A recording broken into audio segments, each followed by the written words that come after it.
اللہ اللہ اللہ اللہ نحمده ونصلي على رسوله الكريم اما بعد فاعوذ بالله من الشیطان الرجیم بسم اللہ الرحمن الرحیم۔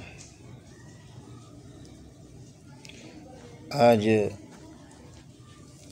قادیانی مغالطات میں جس چیز کا ہم نے ذکر کرنا تھا وہ دجال کے بارے میں قادیانی نظریہ، چونکہ یہ اپنے گمان کے مطابق مسیحی موعود تھا اور احادیث میں مسیحی موعود حضرت عیسیٰ علیہ السلام کے بارے میں یہ آیا ہے کہ وہ دجال کو قتل کریں گے، اس لیے مرزا قادیانی نے اس دجال کا انکار کیا۔ اب یہ ہے کہ وہ انگریز کا ایجنٹ تھا اور خود کہتا ہے کہ میں انگریز کا خود کاشتہ پودا ہوں، اس پر انشاءاللہ ہم مستقل پروگرام کریں گے۔ وہ کہتا ہے کہ میرے جو دعوت ہے، ہم تو کہتے ہیں یا ایھا الذین آمنوا اطیعوا اللہ واطیعوا الرسول، لیکن وہ کہتا ہے کہ مجھے یہ حکم دیا گیا ہے کہ میں اللہ کی اطاعت کروں اور انگریز کی اطاعت کروں، برطانوی حکومت کی۔ تو اس سلسلے میں اس نے دجال کے معاملے میں بھی تعویلات شروع کر دی۔ تو ہم پہلے انشاءاللہ دجال کے متعلق اسلامی نظریہ ذکر کریں گے جو احادیث سے لیا گیا ہے، اور پھر مرزا قادیانی کے اس پر اعتراضات، اور پھر قادیانی نظریہ۔ صحیح مسلم شریف کی روایت ہے کتاب الفتن و اشراط الساعہ، بہت لمبی حدیث ہے، ہم اس کا صرف ترجمہ آپ کے سامنے رکھیں گے۔ ترجمہ بھی کافی لمبا ہو جائے گا لیکن اس کا سمجھنا ضروری ہے۔ چنانچہ ابن بریدہ نے کہتے ابن بریدہ نے ہمیں حدیث بیان کی، کہا مجھے عامر ابن شراحیل الشعبی نے، جن کا تعلق قبیلہ ہمدان کے ساتھ تھا، وہ کہتے مجھے انہوں نے حدیث بیان کی، یعنی حدیث کی سند بیان کر رہا ہے، اور حدیث میں ہمیں یہ بیان کی کہ انہوں نے ضحاک ابن قیس کی ہمشیرہ سیدہ فاطمہ بنت قیس سے سوال کیا، وہ اولین ہجرت کرنے والیوں میں سے تھی، کہ آپ مجھے رسول اللہ صلی اللہ علیہ وسلم سے بلا واسطہ جو آپ نے کوئی حدیث سنی ہو تو وہ مجھے آپ بتا دیجئے، کہ جس میں آپ کے اور رسول اللہ صلی اللہ علیہ وسلم کے درمیان کوئی واسطہ نہ ہو، اور مرفوعاً آپ اسے نبی علیہ السلام سے نقل کریں۔ نبی علیہ السلام کے علاوہ کسی اور کی طرف اس کو منسوب نہ کریں۔ انہوں نے کہا اگر تم یہ چاہتے ہو تو میں ایسے ہی کروں گی۔ انہوں نے یعنی حضرت فاطمہ بنت قیس سے کہا بہت بہتر، سنائیے۔ انہوں نے کہا کہ میرا نکاح عبد الحمید ابن حفص ابن مغیرہ سے ہوا، وہ اس وقت قریش کے بہترین نوجوانوں میں سے تھے، وہ رسول اللہ صلی اللہ علیہ وسلم کے ہمراہ اپنے پہلے جہاد میں زخمی ہوئے، یعنی میرا شوہر۔ جب میری شادی ختم ہو گئی، طلاق ہو گئی، تو رسول اللہ صلی اللہ علیہ وسلم کے صحابہ میں سے کئی لوگوں کے ساتھ عبد الرحمن ابن عوف نے بھی مجھے نکاح کا پیغام بھجوایا۔ رسول اللہ صلی اللہ علیہ وسلم نے مجھے اپنے آزاد کردہ غلام کے بیٹے یعنی اسامہ بن زید کے لیے نکاح کا پیغام بھیجا۔ مجھے بتایا گیا کہ رسول اللہ صلی اللہ علیہ وسلم نے فرمایا ہے جو شخص مجھ سے محبت کرتا ہے وہ اسامہ سے بھی محبت کرے۔ جب رسول اللہ صلی اللہ علیہ وسلم نے میرے ساتھ گفتگو فرمائی تو میں نے آپ سے کہہ دیا میرا معاملہ آپ کے ہاتھ میں ہے، آپ جس سے چاہیں میرا نکاح کر دیں۔ آپ نے فرمایا تم ام شریک کے ہاں منتقل ہو جاؤ۔ ام شریک انصار میں سے ایک مالدار خاتون تھی، ان کے ہاں مہمان آتے رہتے تھے۔ میں نے کہا میں ایسے ہی کروں گی۔ اس پر رسول اللہ صلی اللہ علیہ وسلم نے دوبارہ فرمایا تم ایسا نہ کرو، ام شریک ایسی خاتون ہے جن کے ہاں زیادہ مہمان آتے ہیں، مجھے اچھا نہیں لگتا کہ تمہاری اوڑھنی گر جائے یا تمہاری پنڈلی سے کپڑا ہٹ جائے تو لوگوں میں سے کسی کی نظر ایسی جگہ پڑے جو تمہیں ناگوار ہو، بلکہ تم اپنے چچا زاد عبداللہ بن عمرو ابن مکتوم کے ہاں منتقل ہو جاؤ۔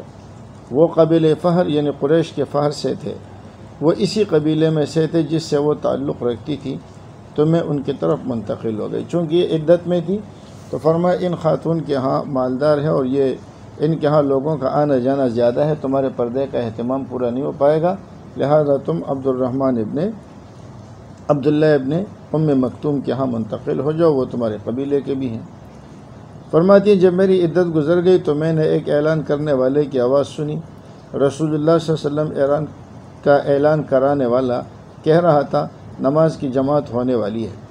میں نے رسول اللہ صلی اللہ علیہ وسلم کے ساتھ نماز پڑھی، میں عورتوں کے اس صف میں تھی جو مردوں کے پشت پر تھی، یعنی کہ مردوں کے پیچھے عورتوں کی پہلی صف میں تھی۔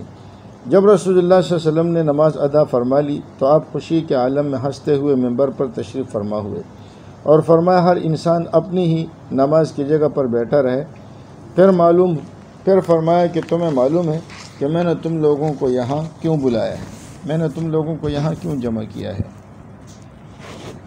اور منادی کیوں کرائی گئی ہے کہ لوگ یہاں جمع ہو جائیں۔ پھر نبی علیہ السلام لوگوں نے کہا کہ اللہ اور اس کا رسول زیادہ باخبر ہے۔ آپ نے فرمایا میں نے تمہیں کسی خاص بات کی رغبت دلانے کے لیے اکٹھا نہیں کیا ہے اور نہ کسی خاص چیز سے ڈرانے کے لیے تمہیں اکٹھا کیا ہے، میں نے تمہیں اس لیے اکٹھا کیا ہے کہ تمیم داری رضی اللہ تعالیٰ عنہ جو ایک نصرانی شخص تھے آئے ہیں اور انہوں نے بیعت کی ہے اور اسلام لائے ہیں، انہوں نے مجھے ایک بات سنائی ہے جو اس کے مطابق ہے جو میں تمہیں مسیح دجال یعنی جھوٹے مسیح کے بارے میں بتایا کرتا تھا، تو اس لیے میں نے تمہیں اکٹھا کیا تاکہ وہ بات میں تمہیں بتاؤں۔ اب حضرت تمیم داری نے کیا بتایا؟ کہتے ہیں انہوں نے بتایا کہ وہ لخم اور جذام کے 30 لوگوں کے ساتھ ایک سمندری بیڑے میں سوار ہوئے، سمندری طوفان میں مہینہ بھر انہیں سمندر میں ادھر ادھر پٹکتی رہی، یعنی ان کی جو کشتی تھی یا جو ان کا جہاز تھا اس زمانے میں، تو سمندری موجیں اسے ادھر ادھر پٹکتی رہی، یہاں تک کہ ایک دن غروب آفتاب کے وقت وہ سمندر میں ایک جزیرے کے کنارے جا لگے۔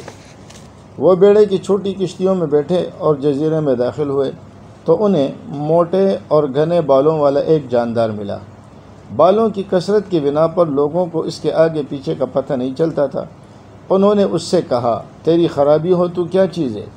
اس نے کہا میں جساسہ ہوں، یعنی بہت زیادہ جاسوسی کرنے والی ہوں۔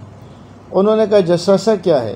اس نے کہا تم لوگ دیر راہبوں کی جو عبادت کی جگہ ہوتی ہے تم وہاں چلے جاؤ اور اس دیر میں جو شخص موجود ہوگا اس شخص کی طرف چلو، وہ تمہاری خبروں کا سخت مشتاق ہے، یعنی فلاں عمارت میں چلے جاؤ، وہاں پر ایک شخص ہے اور وہ تمہاری خبروں کا سخت مشتاق ہے کہ وہاں سے کوئی آئے اور مجھے وہاں کی خبریں سنائے۔ جب اس نے ایک شخص کا نام لیا تو ہمیں اس کے بارے میں خوف ہوا کہ یہ جساسہ کوئی شیطان ہے۔ انہوں نے کہا ہم تیزی سے چلتے ہوئے اس دیر میں داخل ہوئے تو وہاں جو ہم نے کبھی دیکھا ہو اس سے زیادہ عظیم الخلقت انسان تھا اور انتہائی سختی سے بندھا ہوا تھا۔ اس کے دونوں ہاتھ اس کے گردن کے ساتھ بندھے ہوئے تھے اور اس کے گھٹنے سے لے کر ٹخنوں تک کا حصہ لوہے کے ساتھ جکڑا ہوا تھا، یعنی زنجیروں میں۔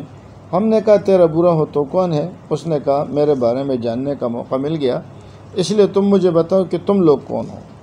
انہوں نے کہا ہم عرب ہیں، ہم سمندر میں بیڑے پر سوار ہوئے اور اتفاقاً اس وقت سمندر میں اترے جب اس میں بڑا طوفان تھا، 1 مہینے تک موجیں ہمارے ساتھ کھیلتی رہی اور پھر ہم تمہارے جزیرے کے کنارے آ لگے اور ہم اس کی کشتیوں میں بیٹھے اور جزیرے میں آ گئے۔ ایک موٹے گھنے بالوں والا جاندار ملا، بالوں کی کثرت کی بنا پر ہمیں اس کے آگے پیچھے کا پتہ نہیں چلا۔ اس نے کہا تمہیں میرے بارے میں جاننے کا موقع۔ ہم نے کہا تمہاری برائی ہو تم کیا ہو؟ اس نے کہا کہ میں جساسہ ہوں۔ ہم نے کہا جساسہ کیا ہے؟ اس نے کہا کہ اس آدمی کی طرف چلو جو اس دیر یعنی راہبوں کی عبادت میں ہے، وہاں چلے جاؤ اور وہ تمہارے خبروں کا سخت مشتاق ہے۔ ہم جلدی سے تمہارے پاس پہنچ گئے ہیں، اس سے ہمیں سخت ڈر لگا ہے، ہم اس بات سے خود کو محفوظ نہیں سمجھتے کہ وہ کوئی مادہ شیطان ہو، یعنی جساسہ کے بارے میں۔ اس نے کہا مجھے علاقۂ بیسان کی کھجوروں کے بارے میں بتاؤ۔ ہم نے کہا تمہیں ان کی کس بات کی خبر معلوم کرنا چاہتے ہو؟ اس نے کہا کہ میں تم سے اس کے کھجوروں کے درختوں کے بارے میں یہ پوچھنا چاہتا ہوں کہ وہ پھل دیتے ہیں؟ ہم نے اس سے کہا ہاں۔ اس نے کہا وہ وقت قریب ہے کہ وہ پھل نہیں دیں گے۔ اس نے کہا کہ مجھے بحیرہ طبریہ کے بارے میں بتاؤ۔ ہم نے کہا کہ اس کی کس بات کی خبر چاہتے ہو؟ بحیرہ طبریہ کے بارے میں۔ اس نے کہا کہ اس میں پانی ہے۔ انہوں نے مزید کہا کہ اس میں بہت پانی ہے۔ اس نے کہا قریب ہے کہ اس کا پانی گہرا ہو جائے گا، گہرائی میں چلا جائے گا۔ ہم نے کہا جی وہاں پر پانی ہے، تو اس نے کہا وہ پانی ختم ہو جائے گا۔ اس نے کہا کہ مجھے شام کے علاقے زغر کے چشمے کے بارے میں بتاؤ۔ فرمایا اس کے بارے میں کیا خبر چاہتے ہو؟ اس نے کہا کیا چشمے میں پانی ہے اور کیا وہاں کے باشندے چشمے کے پانی سے کھیتی باڑی کرتے ہیں؟ ہم نے اس سے کہا ہاں، اس میں بہت پانی ہے اور اس کے باشندے اس کے پانی سے کھیتی باڑی کرتے ہیں۔ اس نے کہا مجھے امیوں یعنی اہل عرب کے نبی کے بارے میں بتاؤ۔ انہوں نے کہا کیا بتائیں؟ تو انہوں نے کہا کہ وہ مکہ سے نکل کر مدینہ میں سکونت پذیر ہو گئے ہیں۔ اس نے کہا کہ کیا عرب نے اس کے ساتھ جنگیں لڑی؟ ہم نے بتا دیا کہ وہ اب کیسے مدینہ کی طرف چلے گئے۔ کیا عرب کے ساتھ جنگیں لڑی؟ ہم نے کہا ہاں۔ اس نے کہا کہ اس نبی کے ساتھ ان کے ساتھ کیا کیا؟ تو ہم نے اسے بتایا کہ وہ اپنے ارد گرد کے عربوں پر غالب آ چکے ہیں۔ انہوں نے کہا کہ انہوں نے آپ علیہ السلام کی اطاعت اختیار کر لیے۔ تو ہم نے کہا کہ جی ہاں یہ ہو چکا ہے۔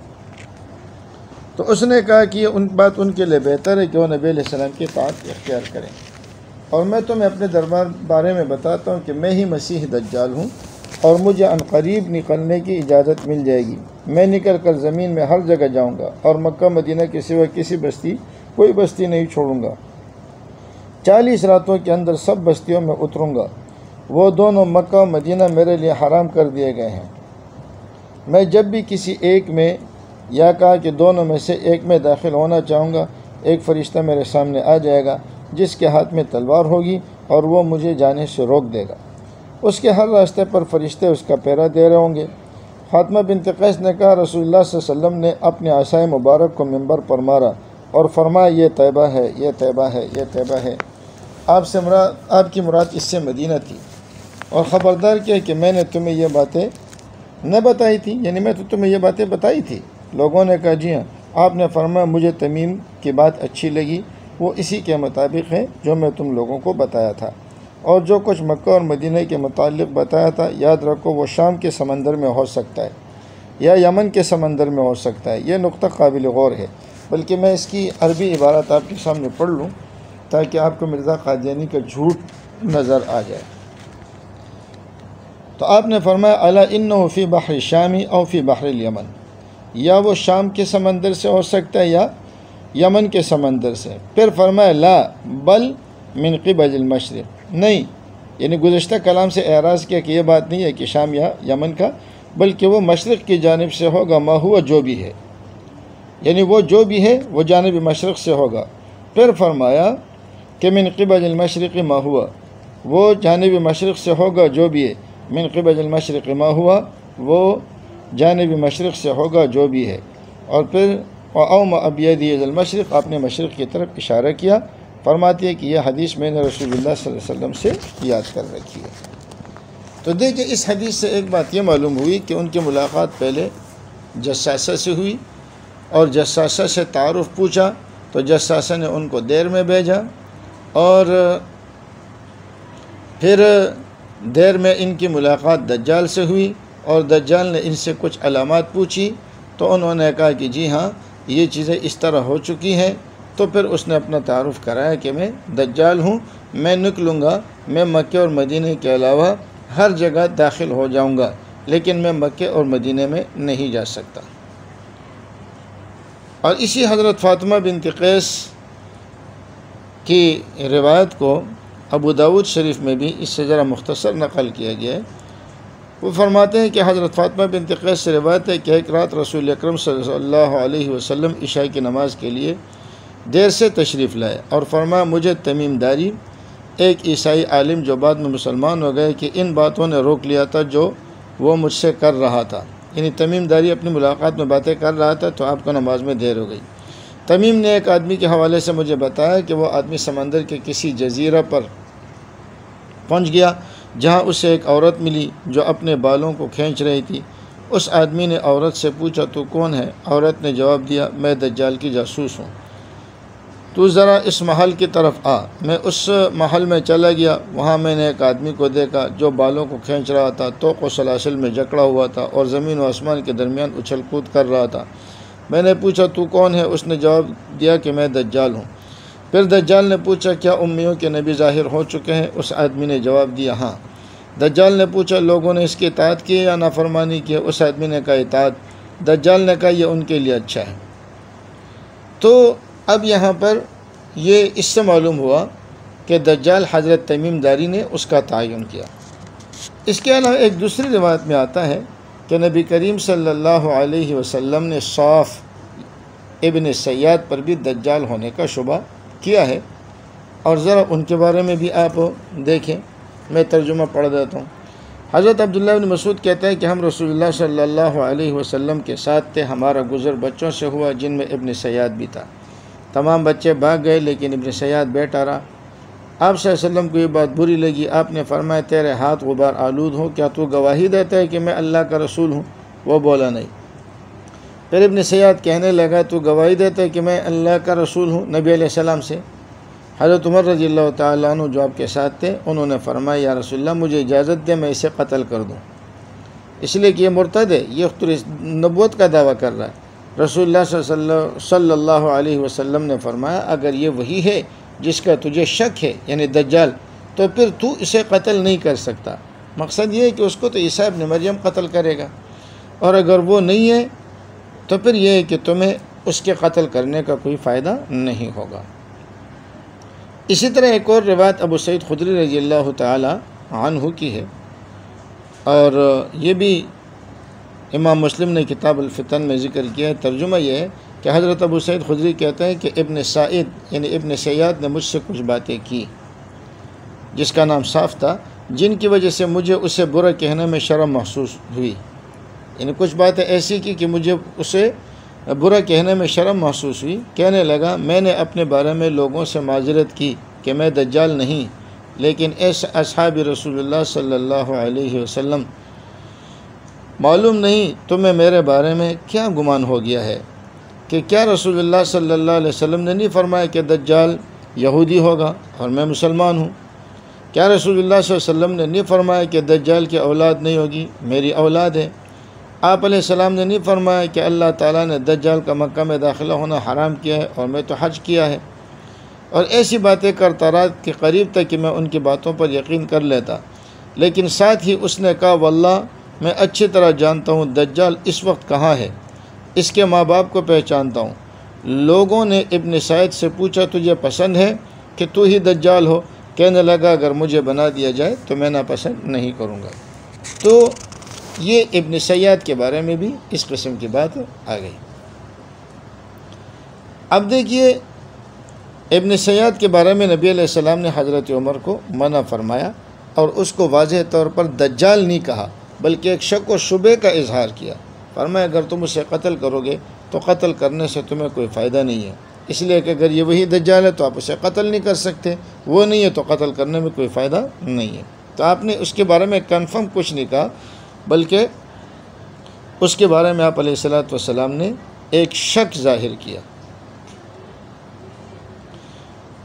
لیکن اس نے یہ کہا تھا کہ اگر مجھے بنایا جائے تو میں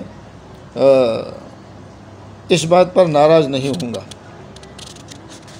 اور پھر اس کے بارے میں آتا ہے کہ یہ بعد میں مسلمان ہوا اور واقعہ حرہ کے بعد یہ کہیں جا کر گم ہو گیا۔ اچھا جی، اب یہاں پر مرزا قادیانی نے جو مسلمانوں کا عقیدہ ہے وہ تو یہ ابن سیاد والی بات جو آ گئی، یہ تو ایک شک و شبے والی بات ہے۔ اس کو نبی علیہ الصلوۃ والسلام نے یہ نہیں فرمایا کہ یہ دجال ہے، بلکہ آپ اس پر خاموش ہوئے اور اس پر کوئی نکیر بھی نہیں فرمائی۔ مرزا قادیانی اس بات پر زیادہ زور دے رہا ہے کہ اسی ابن سیاد کو وہ کہتا ہے کہ یہ دجال ہے، اور وہ ابن سیاد وہ اس زمانے میں مر چکا ہے، کہانی ختم ہو چکی ہے۔ اب مسیح موعود جب آئے گا، مسیح تو اس کے لیے مسیح دجال آئے گا، صرف اپنے لیے راستہ ہموار کر رہا ہے کہ پھر مجھ سے لوگ کہیں گے کہ جی وہ دجال کہاں ہے جس کو مسیح نے قتل کرنا تھا۔ لیکن یہ جو ہم نے بات کی ہے تو اس کے اوپر اعتراض ہو سکتا ہے کہ تمیم داری والی حدیث میں واضح طور پر موجود ہے کہ اس نے ان سے سوال کیا کہ امیوں کے نبی کا کیا ہوا۔ دجال کا یہی سوال کرنا ان تمام دلائل کو رد کرتا ہے جو ابن سیاد کو دجال قرار دیتے ہیں، کیونکہ یہ بات صحیح حدیث سے ثابت ہو چکی ہے کہ ابن سیاد تو مسلمان ہو چکا تھا، اور اس نے یہ بھی بتایا تھا کہ مسلمانوں کے نبی کا کیا حال ہے، نبی علیہ السلام کے بارے میں بھی انہوں نے بات کی۔ اور پھر اس کی ملاقات بھی نبی کریم صلی اللہ علیہ وسلم سے ہوئی، تو پھر دجال کا یہ سوال کرنا بنتا ہی نہیں ہے کہ امیوں کے نبی کا کیا ہوا، اس لیے کہ وہ تو ابن سیاد سے تو ملاقات بھی ہوئی تھی اور وہ تو سب کچھ جانتا تھا۔